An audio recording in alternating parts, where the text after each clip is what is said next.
All right, guys, so I'm going to show you guys the Supermount from our fundamentals curriculum this month. And the Supermount is just a way to transition from side control to the mount, right? Very important thing to do, right, to be able to increase your position, but very basic. And commonly we see it done very sloppily or very opportunistically, right? Like your opponent just happens to give you the opportunity, you step over. And that's not necessarily bad, but we always want our techniques to be at our discretion. We want to choose when we want stuff, right? So with that in mind, we're going to use the super mount so that we can always decide when we want to mount. We can apply this technique and mount anyways against our opponent's strong resistance, right? So I'm going to do so by starting in a good side control, right? Anytime I'm looking to increase my position from side control to the mount, get a better position, I always generally want to do it from a dominant previous position. So in this case, I have a dominant side control, and that prompts me to look to increase my position. So we start with what we call a perfect side control, which is just a side control where I have the near arm here properly isolated and controlled here, right? So I've got a nice heavy side control, and I'm looking to mount now. So I'm going to start by bringing the shin that's on the side of my partner's legs to knee on belly. And I'm going to bring it across her belt line and then anchor my foot to her thigh here. So what I mean by that is I'm going to bring that knee up, bring it across her belly, and anchor it to the thigh. And then I'm going to drive my knee to the mat on that far side. I'm also going to post my head. So I'm going to create a little tripod here, right? I drive my knee to the mat, and I post my knee, my head, and my knee here, all right? Now, my partner's going to be looking to put her elbow and knee together. So give me a little bit of elbow and knee. And I'm going to be looking to create some space. So I do so by driving my knee and elbow apart here. And that creates a ton of space for me to land in. And then I'm going to switch into that space. Boom. She's going to bridge. And then I'm not there for that bridge, and I get to squash that resistance, come up, and post here.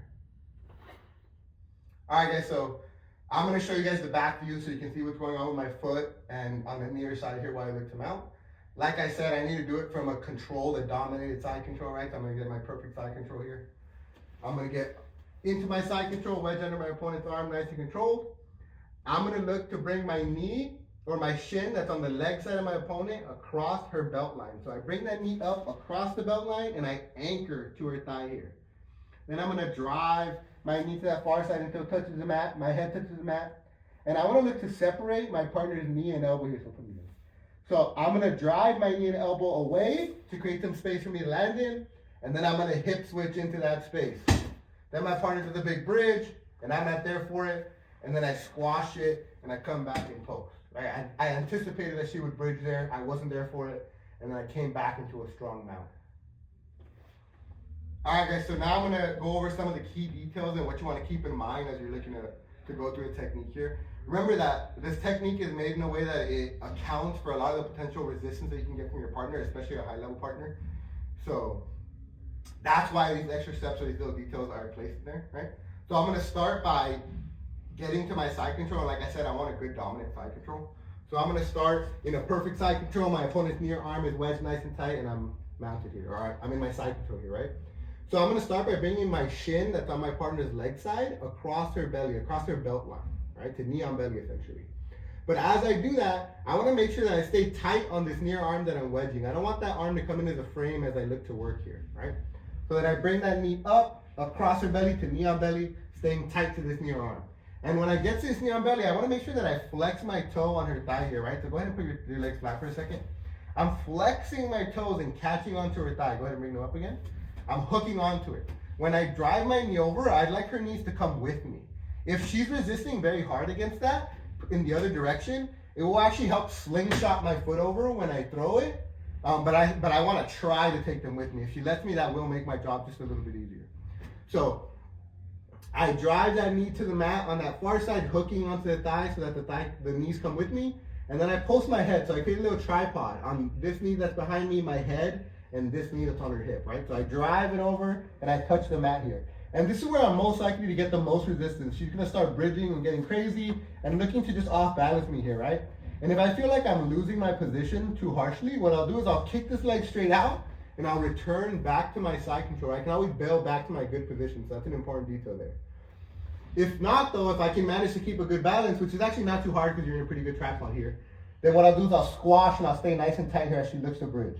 And then she's going to be bringing her knee and elbows together here to try to kind of defend the space that I'm looking to land in. And what I'm going to do is I'm gonna flare this elbow to bring her elbow above her shoulder line, and I'm also gonna drive my knee on the mat straight down to push her knees down, right? So she's bringing her knee to her elbow here, and then I separate her knee and elbow by driving away. See, I create some space for myself to land in. And then I switch into that space, a big hip switch. Go, right?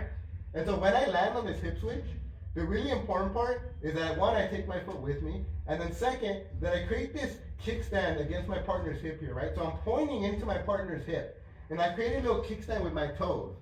If I don't do that, right, commonly what I'll see is I'll see a straightened leg here. If I straighten this leg, my partner can create a good double bridge over the top here. So give me that good bridge over the top of my leg and on top here, right? So go back down. If I bring the knee too high, which is another thing that I see commonly, the knee is like lands up here instead.